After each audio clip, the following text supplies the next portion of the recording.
আসসালামু আলাইকুম।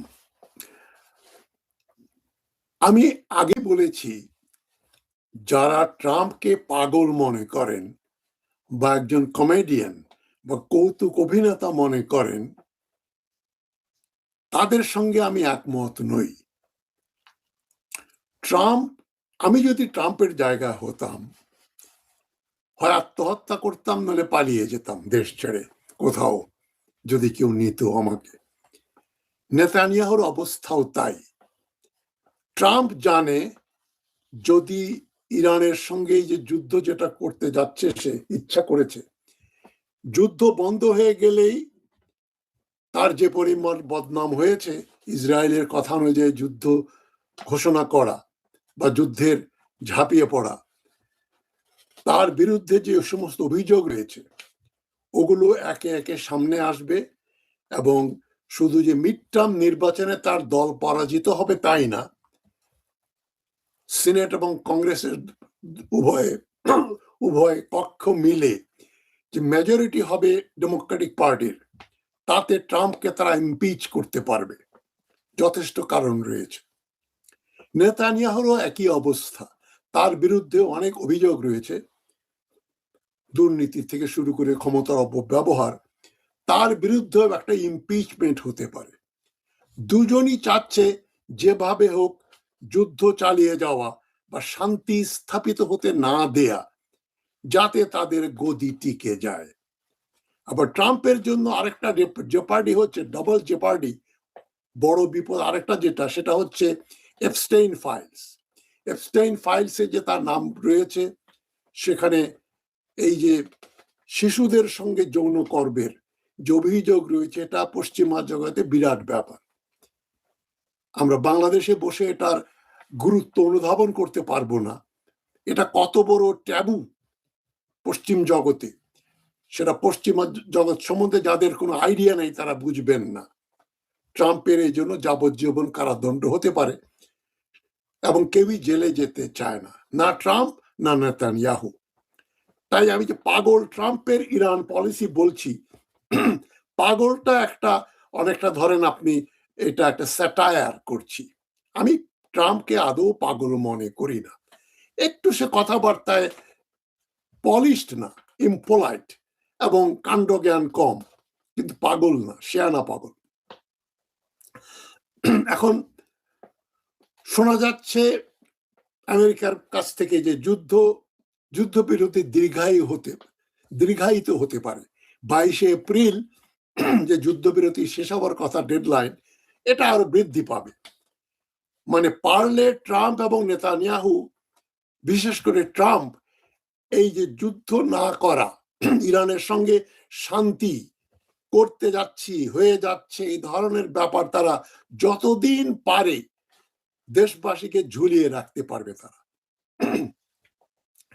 এখন জেডি ভ্যান্স যে আলোচনা করলেন 18 এবং 19 এপ্রিল, এবং এক পয়েন্টই স্টিক করেছে জেডি ভ্যান্স, যে ইরানকে তার পারমাণবিক প্রোগ্রাম বন্ধ করতে হবে। মানে ওই ফাটা রেকর্ডের, ভাঙা রেকর্ডের মতো ওই ঘুরে ফিরে ওই জায়গায় আসছে। ব্যাপারটা কি? ইতোমধ্যে বহু নিউজ মিডিয়ার যে রিপোর্ট এসছে, সেটা হচ্ছে এই, জেডি ভ্যান্স এবং ইরানীয় প্রতিনিধিরা যখন কথা বলছিলেন,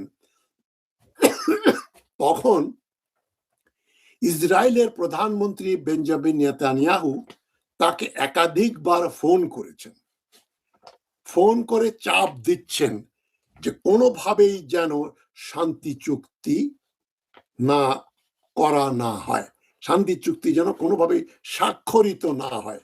এবং জেডি ভ্যান্স নেতানিয়াহুর এই কথা ফেলতে পারছেন না, কেননা ডোনাল্ড ট্রাম্পও চাচ্ছেন না নেতানিয়াহুকে রাগিয়ে আমেরিকা কোনো একক সিদ্ধান্ত নেয়।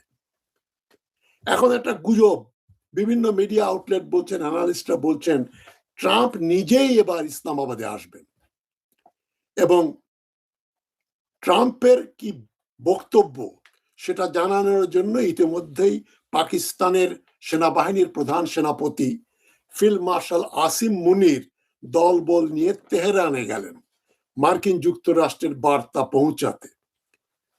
ট্রাম্প হয়তো ইসলামাবাদে যাবেন, ফটোশুট হবে এবং একটা শান্তি চুক্তি উনি করেও ফেলতে পারেন এবং এতে তার অনেক সুনাম হবে, একটা নোবেল প্রাইজ আসতে পারে।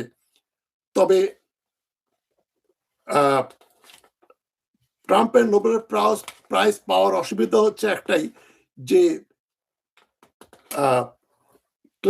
প্রেসিডেন্ট ক্লিন্টন যে মধ্যস্থতা করে ইসরায়েল এবং আরব দেশগুলোর ভেতরে একটা চুক্তি করতে পারলেন, কারণ ক্লিন্টন তো সে যুদ্ধে জড়িত ছিলেন না, আরব ইসরায়েল যুদ্ধে। কিন্তু আমেরিকা তো একটা পার্টি, আমেরিকার সঙ্গেই ইরানের যুদ্ধ হচ্ছে। সে আমেরিকান প্রেসিডেন্ট শান্তি চুক্তি করে নোবেল প্রাইজ পেয়ে যাবেন, এটা হয় না, এটা দুরাশা, তাকে কেউ মিসলিড করে থাকতে পারে। তবে ট্রাম্প যদি যান ওখানে, শান্তি চুক্তি হয়ে যায়, তাহলে মার্কিন যুক্তরাষ্ট্রের লোকজন মনে করবে যাই হোক ট্রাম্প নিজে সিদ্ধান্ত নিয়ে উনি পার্টিসিপেট করে যুদ্ধটা বন্ধ করেছেন, তার বিরুদ্ধে মামলা মোকদ্দমা নাও হতে পারে, ইমপিচমেন্ট নাও হতে পারে। তবে নেতানিয়াহু চুপচাপ বসে থাকবেন এটা বলা যায় না। তিনি চেষ্টা করবেন যে ট্রাম্প যুদ্ধবিরতি করে হিরো হয়ে যাবে, তাকে এপস্টাইন ফাইলে যে তার বিরুদ্ধে অভিযোগগুলো আছে এগুলো ইসরায়েলের তত্ত্বাবধানেই হয়েছে, তাকে ফাঁসিয়ে দিলে হয়তো বেঞ্জামিন নেতানিয়াহু একটা ওই ব্ল্যাকমেলের ব্যাপার, যে তুমি এটা করলে কিন্তু তোমাকে ফাঁসিয়ে দেব। কারণ বেঞ্জামিন নেতানিয়াহুরও গদি খুব টলমল, আর ডোনাল্ড ট্রাম্পেরও তাই। এখন গদি রক্ষা করবে না জীবন রক্ষা করবে, মান সম্মানের ব্যাপার এখানে নেই, জেল হয়ে যাবে যদি এপস্টাইন ফাইলের জিনিসপত্র পাবলিকলি চলে এসে ট্রাম্পের বিরুদ্ধে মামলা মোকদ্দমা হয়। এবং মামলা মোকদ্দমা হলে হয়তো বেঞ্জামিন নেতানিয়াহু বলবে আমি না, ডোনাল্ড ট্রাম্পই যুদ্ধের জন্য দায়ী ছিল। অনেক কিছুই হতে পারে। তবে ট্রাম্প যেটা করতে চাচ্ছেন, যে হরমুজ প্রণালীকে আবার দ্বিতীয়বার বন্ধ করে দিচ্ছে, পারপাসটা কি? এই একটার পর একটা মিথ্যাচার করছে যে আমি যুদ্ধ তো প্রায় শেষ হয়ে এসছে, ইরানের রেজিমও শেষ হয়ে গেছে। কিন্তু বেঞ্জামিন নেতানিয়াহু বলছে ইরানের রেজিম শেষ হয়নি, পুরনো রেজিমই আবার নতুন ভাবে কাজ করে যাচ্ছে। ইরানের রেজিম চেঞ্জ করতে হবে, ইরানকে পরাজিত করতে হবে। কিন্তু বেঞ্জামিন নেতানিয়াহু জানে, আমেরিকাও জানে যে সেটা সম্ভবপর নয়, কারণ কোনো নেটো দেশ মার্কিন যুক্তরাষ্ট্রের পাশে দাঁড়াচ্ছে না, অস্ট্রেলিয়া, জাপান এবং দক্ষিণ কোরিয়াও আসছে না। সুতরাং এদিকে আবার নেটোর মেম্বার স্পেন, ফ্রান্স এবং ইটালি, তারাও বৈরী ভাবাপন্ন। ইটালির জর্জিয়া মেলানিয়া কিন্তু কোনো লিবারাল ডেমোক্রেটিক দলের প্রতিনিধিত্ব করেন না, তিনি ইটালির একটা কনজারভেটিভ দক্ষিণপন্থী দলের প্রতিনিধিত্ব করেন। তিনিও ডোনাল্ড ট্রাম্পের বিরোধিতা করছেন, কেন ট্রাম্প ইটালিতেও খুবই অজনপ্রিয়, আনপপুলার।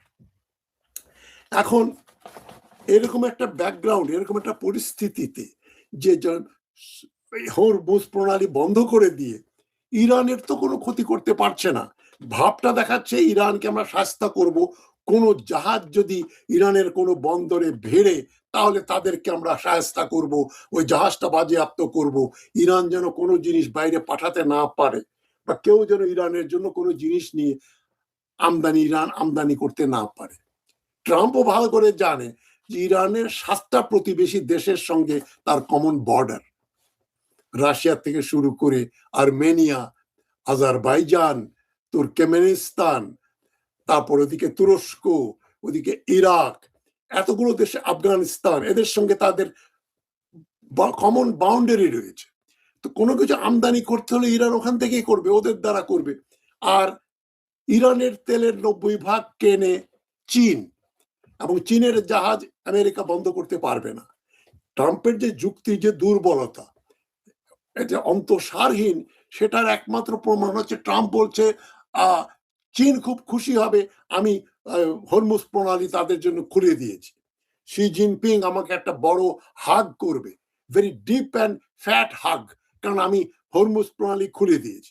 এবং চীন হচ্ছে ইরানের প্রথম 90% তেলের ক্রেতা, এবং চীনের জাহাজ তারা থামাবে না। ইতিমধ্যে চীন একটা নিষিদ্ধ জাহাজকে নিয়ে স্যাংশন জাহাজ নিয়ে হরমুজ প্রণালীতে ঢুকেছে, আবার বেরিয়ে এসছে। সুতরাং চীনের গায়ে আমেরিকা হাত দিতে সাহস পাবে না। তাহলে আপনার ইরানের কি ক্ষতি হচ্ছে সেটা তো বুঝতে পারছি না আমরা। হরমুজ প্রণালী বন্ধ থাকাতে 2 নম্বর তালা, 1 নম্বর তালা লাগালো ইরান, 2 নম্বর তালা লাগালো ডোনাল্ড ট্রাম্প। ক্ষতি হচ্ছে কাদের? সৌদি আরব, কুয়েত, কাতার, বাহরাইন, ইউএই। এরা এক ফোঁটা তেলও রপ্তানি করতে পারছে না হরমুজ প্রণালী দিয়ে। হরমুজ প্রণালী ছাড়া তেল রপ্তানি করার উপায় নেই। ইরান ওদের জাহাজ ডুবিয়ে দেবে, আর কোনো জিনিস আমদানিও করতে পারছে না। যা কিছু আনছে সৌদি আরবের থ্রুতে বাই ল্যান্ড আনছে, খাদ্যদ্রব্য থেকে শুরু করে ওষুধপত্র সবকিছু। তো হরমুজ প্রণালী বন্ধ থাকলে 100টা বিমান, 12টা জাহাজ, জঙ্গি জাহাজ আর 10,000 সৈন্য নিয়ে ডোনাল্ড ট্রাম্প পাহারা দিচ্ছে। এই সোমবার থেকে, সোম মঙ্গল বুধ 3 দিন হয়ে গেল। ইরান তো হাসছে, তাদের তো কোনো ক্ষতি হচ্ছে না। ক্ষতি হচ্ছে সৌদি আরবের। সৌদি আরব তবু রেড সি দিয়ে একটা আউটলেট আছে। কাতার, দুবাই, কুয়েত, বাহরাইন, ইউএইর তো আউটলেট নাই। এবং ইউএইর দুবাইয়ের উপর একটা প্রোগ্রাম দেখলাম, ডকুমেন্টারি, 40 মিনিটের ইউটিউব। দুবাইয়ের সমস্ত ব্যবসা বাণিজ্য বন্ধ হয়ে গেছে, হোটেলে কোনো লোক নাই, লোকজন পালাচ্ছে। 4 গুণ 5 গুণ দামে টিকিট কিনে দুবাই থেকে লোকজন পালাচ্ছে, বিদেশিরা। তারা ইনভেস্টমেন্ট হয় সরিয়ে নিচ্ছে, হয় ইস্তাম্বুলে যাচ্ছে, লন্ডনে যাচ্ছে, নইলে সিঙ্গাপুরে যাচ্ছে। Dubai is dead. এই যে বড় বড় বিল্ডিং, বড় বড় এই প্যালেশিয়াল বাড়িঘর সমস্ত খালি, দামি দামি গাড়ি রাস্তায় ফেলে লোকজন পালিয়ে গেছে। একটা গোস্ট টাউন। কেউ দুবাইতে যাচ্ছে না। বিমানে তাদের বিমানবন্দরে হামলা হয়েছে, অয়েল রিফাইনারিতে হামলা হয়েছে, বিভিন্ন জায়গায় তারা ইরানিয়ান মিসাইল ছুড়েছে। দুবাই খুবই উদ্ভ্রান্ত। সুতরাং ক্ষতি হচ্ছে তাদের। ডোনাল্ড ট্রাম্প যদি বলেছিল যে আমি প্রথমে বলো হরমুজ প্রণালী খুলে দেব, তারপরে খুলতে যখন পারলো না, বললো আমি বন্ধ করে দেব যদি ইরানে কোনো জাহাজ যায়। ইরানে কারো জাহাজ যাওয়ার দরকার নেই। যে জাহাজটা যাওয়ার দরকার তার ঠিকই যাবে, ইরানি জাহাজ। এবং ইরান ওই তেলের, অন্যেরা যদি ওখান থেকে তেল নিয়ে আসে, কন্টেনার নিয়ে আসে, প্রতি কন্টেনারে $2 মিলিয়ন করে টোল নেবে, এবং এই টোলটা ভাগ করবে ওমানের সঙ্গে। ইরানের তো কোনো ক্ষতি নেই, এবং ট্রানজাকশনটা হচ্ছে চীনের সঙ্গে, যেটা হচ্ছে ইউয়ানে হচ্ছে। এবং ইরান বলছে এরপরে আমরা রিয়াল, তাদের তাদের ইরানের কারেন্সিতে তারা ওই তেল বিক্রি করবে, মার্কিন ডলারে না। তো মার্কিন যুক্তরাষ্ট্রের ক্ষতিটা তো অনেক বেশি। এবং এই যদি ওই ব্লকেট থাকে হরমুজ প্রণালীতে, বিশেষজ্ঞরা বলছেন মার্কিন যুক্তরাষ্ট্রে তেলের গ্যালন হয়ে যাবে $6, $3-4 থেকে দ্বিগুণ দাম বেড়ে যাবে। এবং তেলের দাম বাড়লে ট্রাম্পের জনপ্রিয়তা আরো কমবে। সুতরাং এই পাগলামিটা ট্রাম্প কেন করছে? পাগলামিটা তাকে বাধ্য হয়ে করতে হচ্ছে নেতানিয়াহুর প্রেসারে।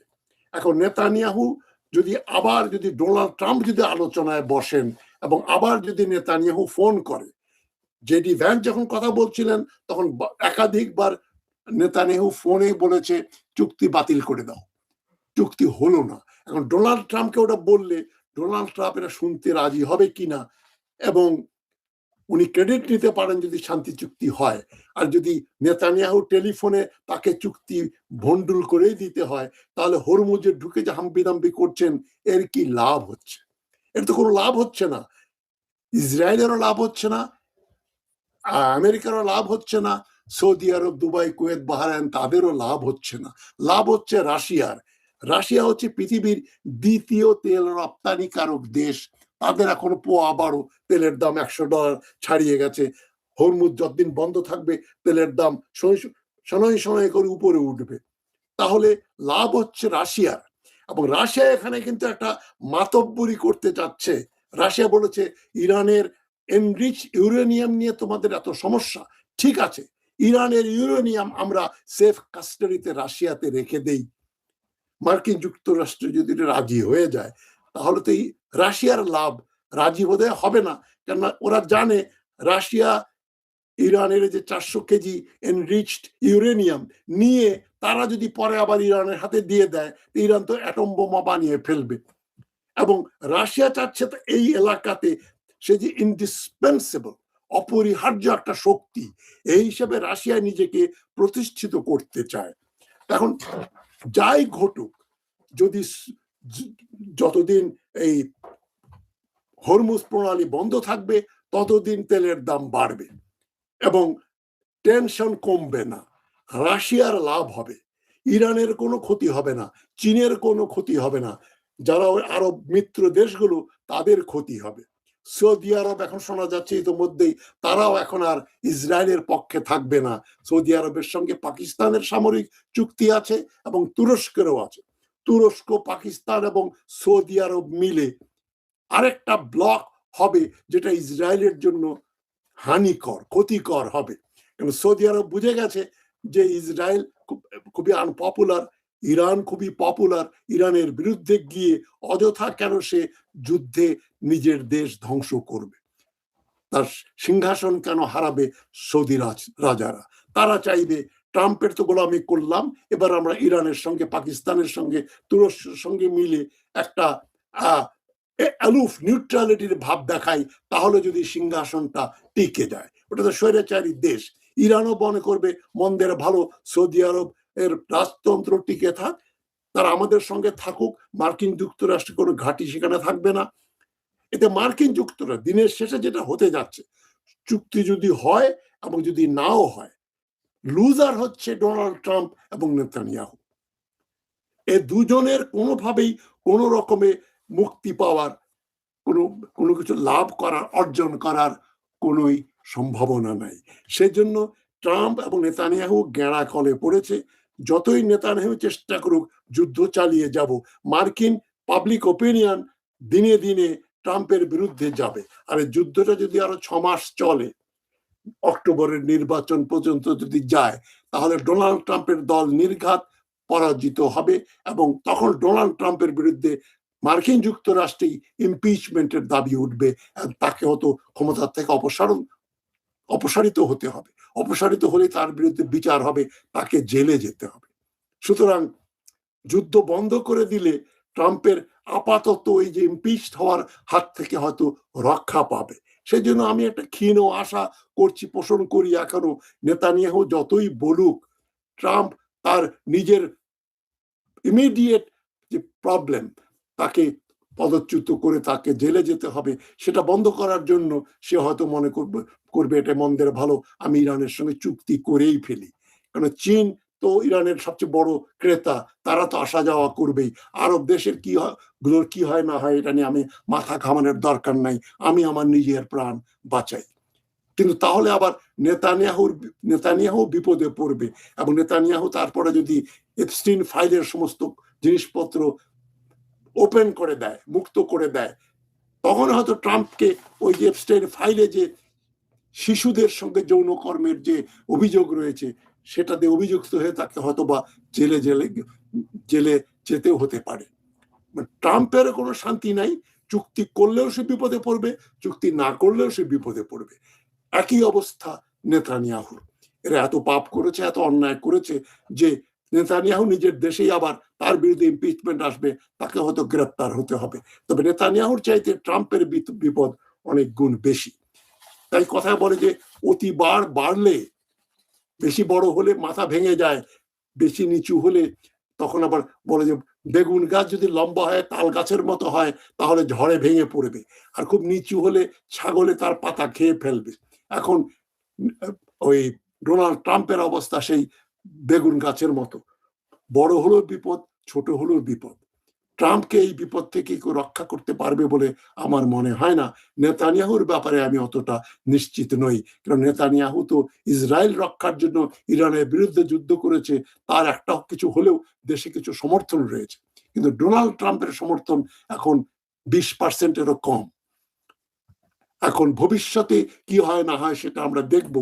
তবে এই আলাপ যদি হয় ইসলামাবাদে ডোনাল্ড ট্রাম্প যান বা জেডি ভান্স যান, একটা চুক্তি হলেও হয়ে যেতে পারে এবং এটা হলে ইরানের বিজয়টা 16 কলাপূর্ণ হবে এবং কাতার, কুয়েত, বাহরাইন, ইউএই এরা বিপদে পড়বে। সৌদি আরব যদি কাতার এবং কাতারের মতো যদি সৌদি আরব নিউট্রাল হয়ে যায়, নিরপেক্ষ হয়ে যায়, তাহলে হয়তো সেও রক্ষা পেতে পারে। নতুবা তাদের অবস্থা কুয়েত, বাহরাইন আর ইউএইর মতো হবে। ইউএই অর্থনৈতিকভাবে শেষ হয়ে গেছে, এখন সামরিকভাবেও আরো পর্যদস্ত হবে ইউনাইটেড আরব এমিরেটস। এরা কেউ এক ফোঁটা তেলও রপ্তানি করতে পারবে না, এবং তেল রপ্তানিতে সৌদি আরব হয়তো তেল রপ্তানি করে যাবে রেড সি দিয়ে, এবং রাশিয়া করবে, এবং তেলের দাম বাড়লে তাদেরই লাভ হবে। ক্ষতিগ্রস্ত হবে তিনটা দেশ মূলত, কুয়েত, বাহরাইন এবং আমিরাত। তো দেখা যাক কোথাকার পানি কোথায় গড়ায়। ভালো থাকবেন সবাই। সবাইকে শুভেচ্ছা জানিয়ে আজকের কথা শেষ করছি। আমার চ্যানেল সাবস্ক্রাইব করবেন প্লিজ, এবং শেয়ার করবেন সবার সঙ্গে।